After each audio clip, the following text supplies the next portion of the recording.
მოგესალმებით, დღეს ვიწყებთ პოდკასტების სერიას, რომელიც დაიდება ჩვენს YouTube არხზე 2 თვეში ერთხელ. ასე რომ გვიყურეთ, ძალიან საინტერესო ვიდეოები გელოდებათ დღეს. პირველი ესე რომ ვთქვათ პოდკასტი ვართ სტუმრად შოურუმ მოტივში. ეს არის ისტორია ოჯახზე, სივრცეზე, სიყვარულზე. ეს ყველაფერი დაიწყო ბნელ 90-იანებში, როდესაც თვითონ შოურუმი სიტყვა ძალიან უცხოდ კი არა, ფაქტიურად არც იცოდნენ მნიშვნელობა. და თქვენმა მშობლებმა, ბატონმა თემურიმ და ქალბატონმა მზიამ გახსნეს ეს არაჩვეულებრივი სივრცე, მულტიბრენდული სივრცე. პირველად შემოიტანეს BB იტალია, BNPS რაღაც სასწაული და ფაქტიურად ინტერიერის დიზაინი კულტად აქციეს. გოგოებო, მოდი ახლა დავიწყებთ თქვენთან, ხო? მაკა, მოდი აი გითხარით, როგორ დაიწყო პირველმა თაობამ, აი როგორ მოახერხა, რომ შემოეტანა, აი მართლაც იცის თქვის არ იყოს იმ ბნელ 90-იანებში, როცა საერთოდ სხვა გამოწვევების წინაშე ვიდექით, ხო, საქართველოში, რომ შემოეტანა ინტერიერის ბრენდები ამ წლებში. მოგესალმებით. მადლობა პირველ რიგში.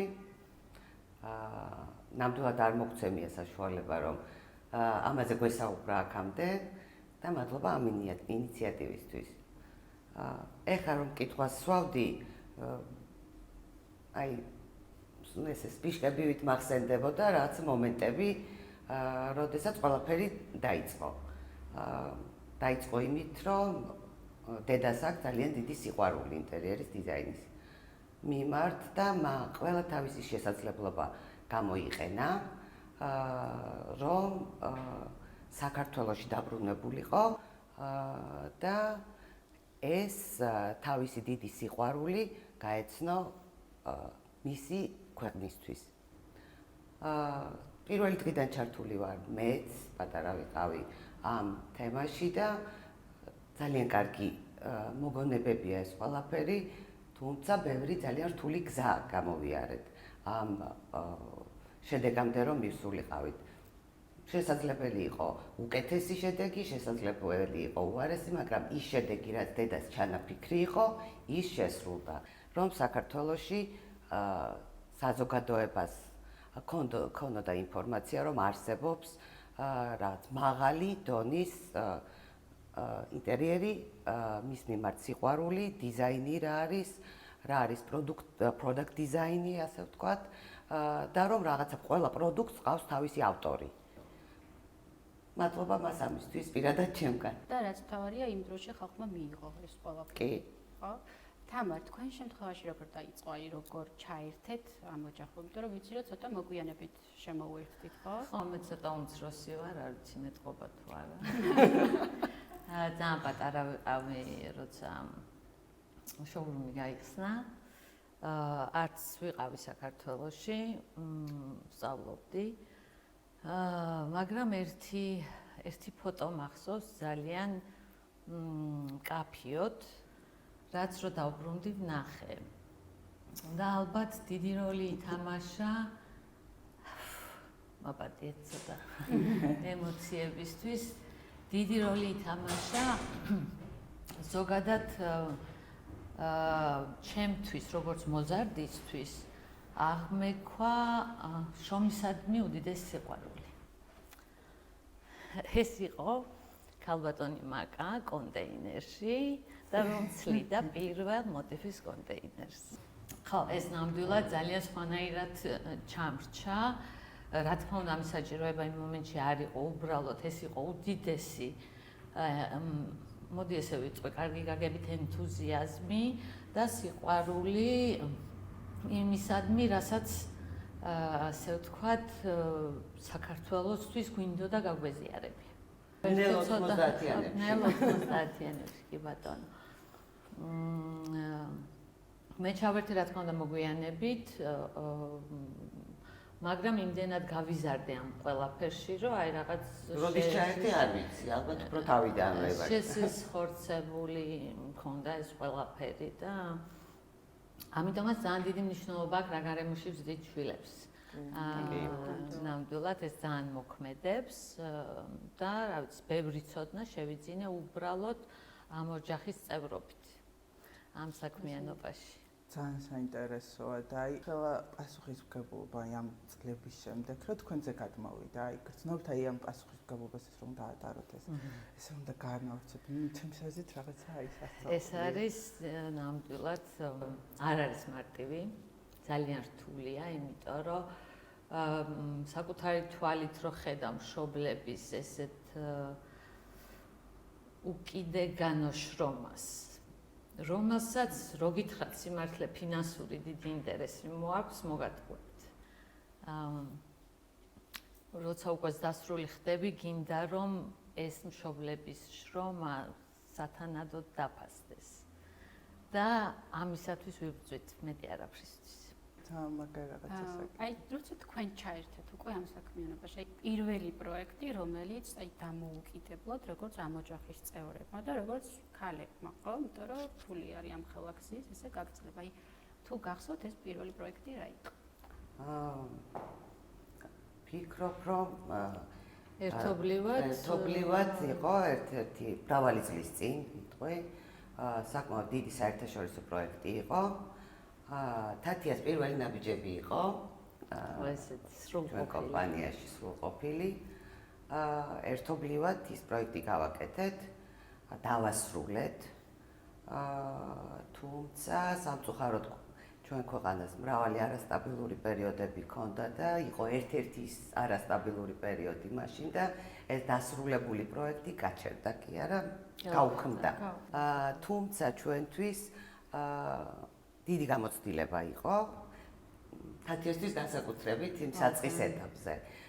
და დღემდე გვახსოვს, იმიტომ რომ ძალიან ბევრი შრომა, უდიდესი სიყვარული და ინტერესი ჩავდეთ, ჩვენივე ინტერესი ამ სულიერ ინტერესებზე საუბრობთ ამ წუთაზე რომ ამ პროექტში და ჩვენთვის ის პროექტი შედგა. ჩვენ ესე ვთვლით. ძალიან სადღაც სამყაროში შედგა.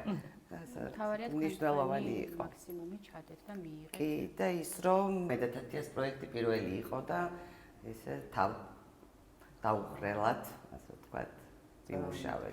როგორ მუშაობთ ერთად და აი ეს გადანაწილებული როგორ გაქვთ ეს აი როცა ერთობლივად პროექტს აკეთებთ, როგორ ანაწილებთ აი ვინ რას აკეთებს, როგორ აკეთებთ? ძალიან ისეთია, მოქნილი. ჩვენი სამუშაო პროცესი არ არის გაყოფილი, ასე ვთქვათ, სტანდარტულად. ნებისმიერ მომენტში ჩვენ ვაკეთებთ იმას, რაც იმ წუთას საჭიროა. ვცვლით ადგილებს და ხანდახან შეიძლება სხვისი ადგილიც კი შევცვალოთ, არა მარტო ჩვენი. შესაბამისად, ანუ ეს გადანაწილება ჩვენთან არ ხდება, მხოლოდ ვაკეთებთ იმ წუთას იმას, რაშიც ვიცით, რომ ჩვენ ამას უფრო ვთქვათ, სწრაფად და ხარისხიანად გავაკეთებთ. იცი რა მითხარი, და ეხლა ორნი ხართ, ხო? თუ აი თქვენი აზრით, რითი ხართ აი ესეთი განსაკუთრებული და გამორჩეული, რა გხდით ესეთ ძლიერად, ხო? იმიტომ რომ საკმაოდ დიდია კონკურენცია და თქვენ მაინც აი მოტივს რომ ვახსენებთ, მიუხედავად იმისა, რომ ეს პირველმა თაობამ შექმნა, ხო, თქვენმა მშობლებმა, მაინც ყველას ახსენდებით თქვენ რომ მოტივის გოგოები, მაგათ და თამარი, აი თქვენი აზრით რა ხდის თქვენს დუეტს აი ესეთ უნიკალურად? მე ვიტყოდი რომ ალბათ ისევ ის ჩვენი სიამაყე, ანუ მშობლების შრომა. და ნუ რა თქმა უნდა ბუნებრივია ის კომპანიები, რომელსაც 96 წლიდან წარმოვადგენთ, რომ არიან საუკეთესოთა შორის საუკეთესო. და გვეამაყება. და მრავალი წლის ცოდნა დავამატებდი, რომელიც ნამდვილად ესე თავისუფლად შემიძლია ვთქვა, რომ არ მომერიდება პირდაპირ ვიტყვი, რომ მრავალი წლის ცოდნაა ეს და გამოცდილება, რომელიც ნამდვილად არ არის ჩვენს ბაზარზე ამ მომენტში. მე ერთ-ერთი ის ერთეულები ხარ, ვისაც არ უნდა მოერიდოს ამის დროს ცოტა. ან თამამად შეგიძლიათ თქვათ, იმიტომ რომ თქვენ მიეცით შანსი დღევანდელ ინტერიერის დიზაინერებს, რომ ის ესე რომ ვთქვათ, გამორჩეული ნივთები, რაც არის ამ სფეროში, იტალიაში წაუსვლელად თბილისში შოურუმ მოტივში მოვიდნენ და ნახონ. ეს ჩვენ ახლა საუბრობთ 2025 წელზე და დავამატებ რაც თქვი. კი, რა არის იცი, დღეს ყველაფერი ძალიან ადვილია. გვაქვს ერთი პატარა აპარატი მობილურს უძახით, რომელიც ყველასთან და გვაქვს დღე და ღამე. და იმით მარტივია ყველაფრის მოძიება, ინფორმაციის გაგება, რა არის კარგი, რა არის ცუდი, თუმცა იქაც დღესაც არ ვიცით. მირას წერს. იქაც უნდა მოხდეს გამოხშირვა და გადანაწილება და გაფილტრვა ყველაფრის, მაგრამ როდესაც ვსაუბრობთ 90-იან წლებზე, მაშინ ეს ფუფუნებაც არ იყო. ყველაფერი ცოდნის მიღება არ იყო საკმარისი მარტო ინსტიტუტებში, მნიშვნელოვანი იყო ურთიერთობები, სწორ ადამიანებთან კომუნიკაცია, რომ გაგეგო რა არის კარგი, რა არის საუკეთესო და ინტუიცია, კიდევ დავამატებ, რა შეიძლება იყოს საუკეთესო. ამასთან ერთად, მარტო ვინმეს მითითებაზე არ ვისაუბრებ. ეს ინტუიცია ქონდა დედას ძალიან დიდი. და რადგან ახალგაზრდებზე ვსაუბრობ, მინდა ვთქვა, რომ განსაკუთრებულად მიაქციონ ყურადღება ინტუიციას, ურთიერთობებს სწორ ადამიანებთან და სწორ საზოგადოებასთან, მარტო ადამიანებთან არა. საზოგადოებას აქვს ძალიან დიდი მნიშვნელობა. ამიტომაც არ არის ესეთი, არ იყო უბრალოდ ესეთი ადვილი, არც დღეს არის. გონიათ რა ადვილია, მაგრამ არ არის. ძალიან რთულია ჩვენი სფერო, ყველა სფერო რთულია, მაგრამ ჩვენი განსაკუთრებით. იმიტომ რომ აქვს რაღაც თავისი სპეციფიკა, თავისი რაღაცა მომენტები, რომელიც თუ არ გაითავისე და შენში არ გააღვიძე, ძალიან რთულია. შენი თუ არ გახსოვს. და ის ისტორია არის ჩემი ფავორიტი, რომ ეს მაკულატურას თარგმნით. დედა საკუთარი ხელით. არიგებდით ფაქტიურად 90-იან წლებში ჟურნალებს ვყიდულობდით, ჩამოგქონდა დიდი რაოდენობით და ვარიგებდით საჩუქრად. და თარგმნით, რომ დედა ექიმია და მისთვის ქონდა ძალიან დიდი მნიშვნელობა ეკოლოგიურობას. 90-იან წლებში ამას დიდად არავინ არ აქცევდა ყურადღებას, მაგრამ მისთვის ამას ძალიან დიდი მნიშვნელობა ქონდა და რომ გაეცნო, რომ რა იყო რეალურად ეს პროდუქცია შიგნიდან, დიზაინზე არ ვლაპარაკობთ, ფორმებზე არ ვსაუბრობთ, მის ხარისხზე, ხომ? უფრო მეტად შეუყვარდა ეს ყველაფერი. შესაბამისად, ანუ იჯდა, თარგმნიდა, თვითონაც ათარგმნიებდა, აბეჭდიებდა და როგორც პროკლამაციებსაც კი ავრცელებდა საქართველოში. იმისთვის, რომ ადამიანებს სწორად დაეძინათ, სწორად გაეღვიძათ, სწორ სივრცეში ესუნთქათ და ეცოცხლათ დიდხანს. იგივე გვინდა ჩვენც დღესაც. დღესაც მაქვს შენახული ის პროკლამაცია. ძალიან საინტერესოა. გამოდით. გამოდით შოურუმში, ძალიან საინტერესოა. კი, აუცილებლად. კი, ეს იქნება ისტორია. მომო. ახლა მომავალში გვირდებით. ერთ მომენტს დავამატებ, რაც მახსენდება. ალბათ ვარ 15 წლის დაახლოებით. ჩვენ ძველ შოურუმში, პირველ შოურუმში და შემოდის ისეთი ძალიან სასიამოვნო გოგონა. პირდაპირ შემოდის კითხვით, რომ ფილიპ სტარკის სკამები ხომ არ გაქვთ? ეხაც მბუძნეს. ეს იყო იმ მომენტში გავიფიქრე, რომ დედი შენაც იშრომე მოვიდა. აი როგორ მახსოვს ნათლაძა და მეთქი, всё, მივედით იქამდე, მივედით, რომ ანუ შედეგი დადგა.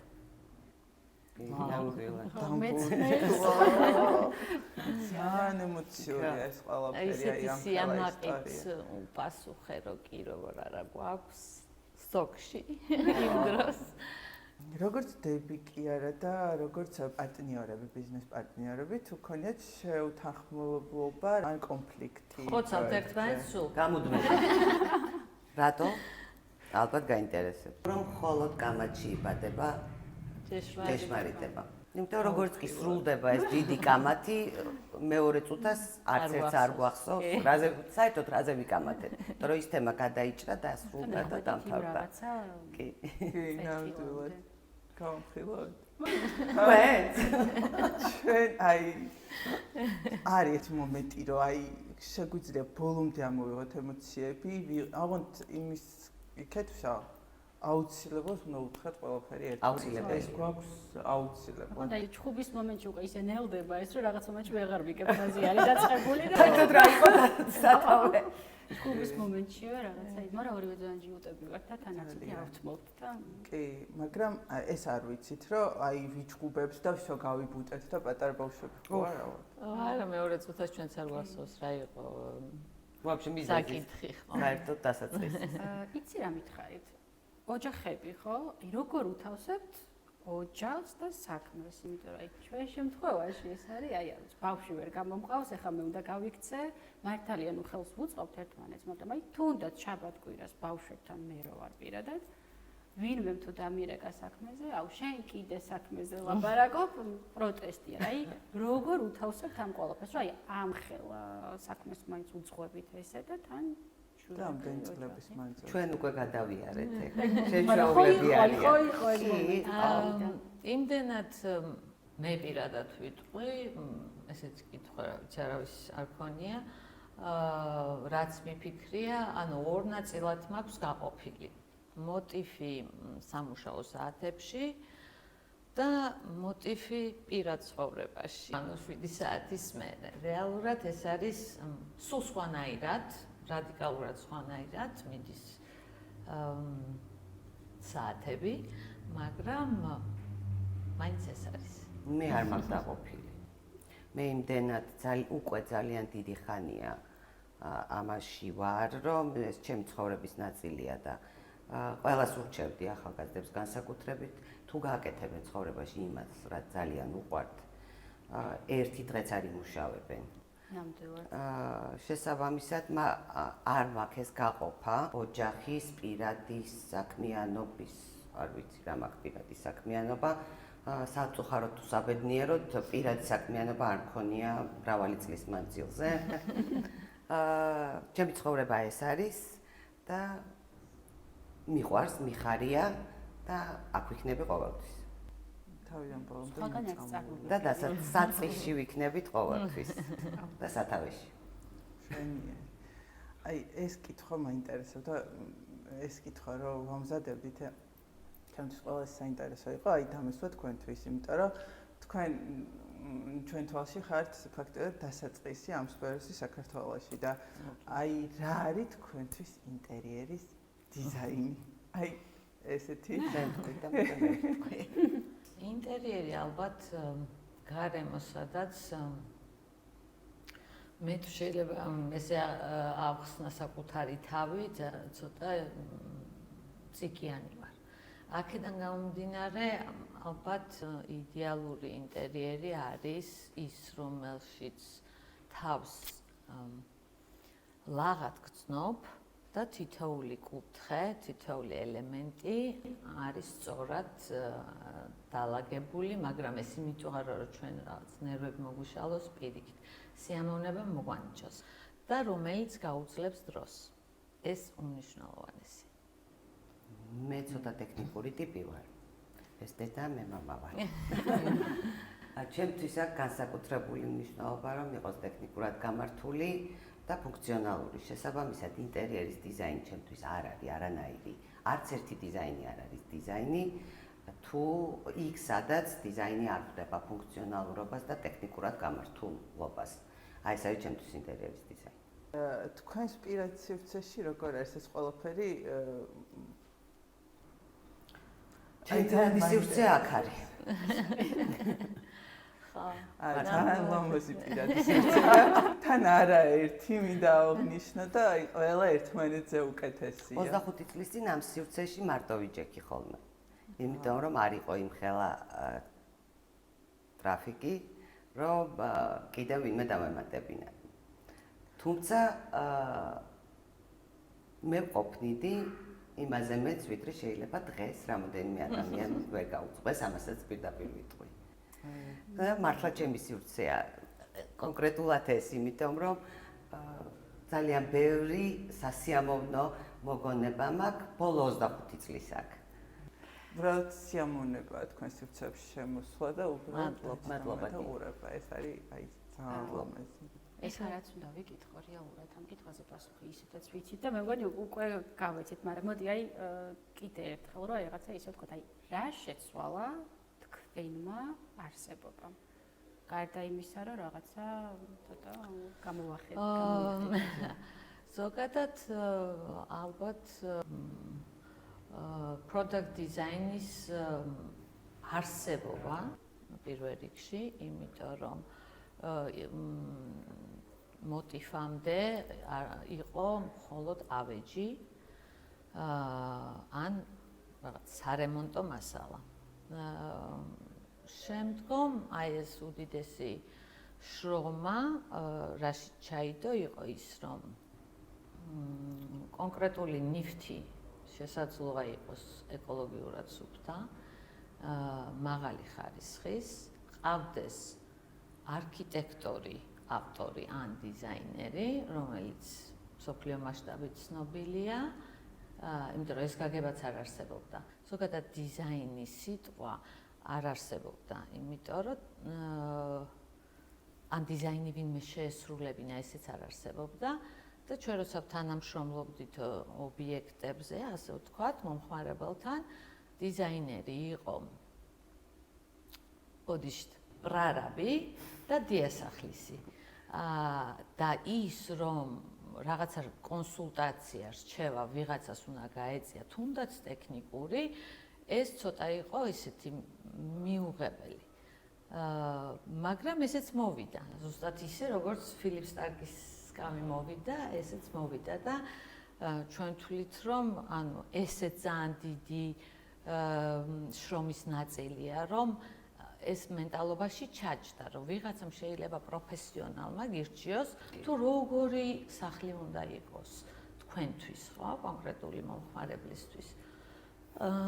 ეს იყო დიდი ნაწილი, რა ვიცი, ეს თუმცა ახლა ერთს ვიტყვი, ხო, ის რომ პრარაბები უნდა ვიყოთ, ეს დღემდე არის, მაგრამ ეგ რა თქმა უნდა. ისინი გადმოვიდნენ, შემოვიდნენ ჩვენში. დიზაინერები არიან, ესეც არის. კი ბატონო, კი ბატონო.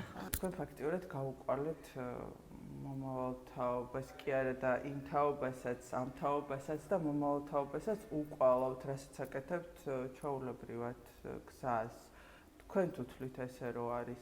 მე პირადად უდიდეს მადლიერებას გამოვხატავდი ჩვენი მშობლების თაობის, რასაც მე უყურე, ძალიან პოზიტიურად და მოკლე დროში მიიღეს ეს ფერადი განსხვავებული სამყარო. ნამდვილად და მე პირადად ძალიან მადლიერი ვარ ამ თაობის. და ეს ნუ თქვენი მშობლების სურვილი რო აქ ჩამოეტანათ, კარგი, მაგრამ ანუ თვითონ იტალიაში როგორ იგებდნენ ამას, რომ სად უნდა წამოსულიყო B&B-ს საწოლი მაგალითად. ჩვეულებრივად გვიძახდნენ პიონერებს და გიჟებს, კარგი გაგებით. იმიტომ რომ ვინც კი აქ ჩამოდიოდა და რეალობას ხედავდა, ხვდებოდა რომ ეს გიჟე იყო. და კარგი გაგებით, ეს ორი ნიკნეიმი გქონდა.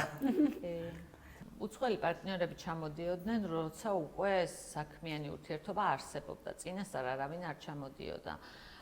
პირველ რიგში იმიტომ რომ როცა ვამყარებდით ურთიერთობას, ხშირად ისმოდა კითხვა თუ სად იყო საქართველო.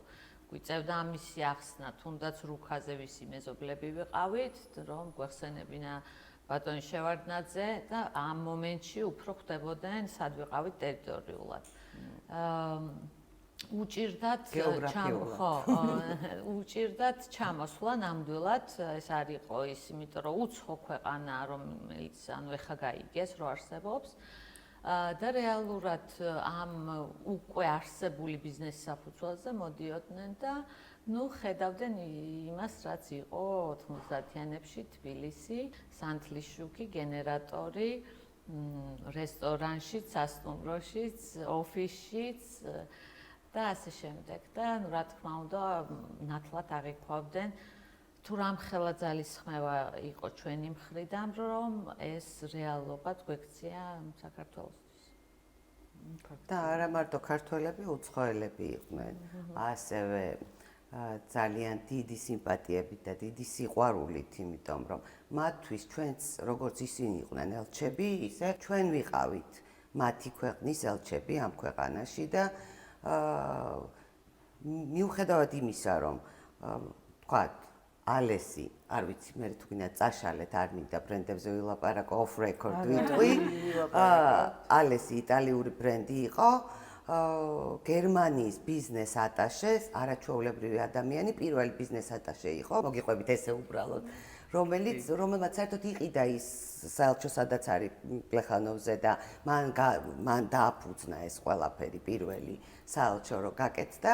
მოდიოდა ხოლმე და ესე ალესის ანაჯის გასახსნას კოცნიდა. და მადლობას გვიხდიდა, რომ გერმანია კაცი იყო, ქალი არ იყო. და აი კოცნიდა რომ და მადლობას მეუბნებოდა რომ არსებობს ეს აქ. და კიდევ ერთი მომენტი. ელჩები მოდიოდნენ ხოლმე ჩვენთან რომ კაპუჩინო დაელიათ. და არ იყვარსათ კაპუჩინო. მაკა ამზადებს სასწაულ კაპუჩინოს, აპარატი ჰქონდა ბულთაუფის. ხო. და სტუმრად რომ მოდიოდნენ, უმასპინძლებოდით და ეს იყო მათთვის უბრალოდ ყავაზე მოდიოდნენ რომ კაპუჩინო დაელიათ. რომ ყავა დაელიათ. კაპუჩინოც ამათ შეგვეთა. ეგ არ არის. უბრალოდ ჩვენთვის ჰქონდა. კი, კაფეც ჰქონდა. Andy Warhol კაფე, დათიამ გახსნა. 120 სახის ჯიშის ჩაი ჰქონდა. სოფიოს სხვადასხვა წერტილში. შაველაზე. 2000 წელში. პირველი ჩიზკეიკი საქართველოში. კი ბატონო. მე წავიდა მასტერზე და დაკეტა და მე რაღაც გავხსენით. მეც რაღაცა გვინდა. მოტივ კაფე. იქნება. აი ველოდებით ეს ძალიან მაგარი. იქნება თავისთავად. და მაგას საფილმო კაპუჩინო დავაჭრე. No problem. იქნება. სპოილერი. სპოილერი. აი თქვენ შემთხვევაში რა იყო? რა გახსენდებათ ან მეხსიერებაში ჩარლექილი ესეთი რაღაც პატარა მომენტები ან თვითონ მატერიის შეგრძნება ბავშვობაში, ამაც იმოქმედა თქვენს აი ამ ინტერიერის დიზაინის სიყვარულზე. დედა მისი ექსტრაორდინალური ხედვა ინტერიერის დიზაინზე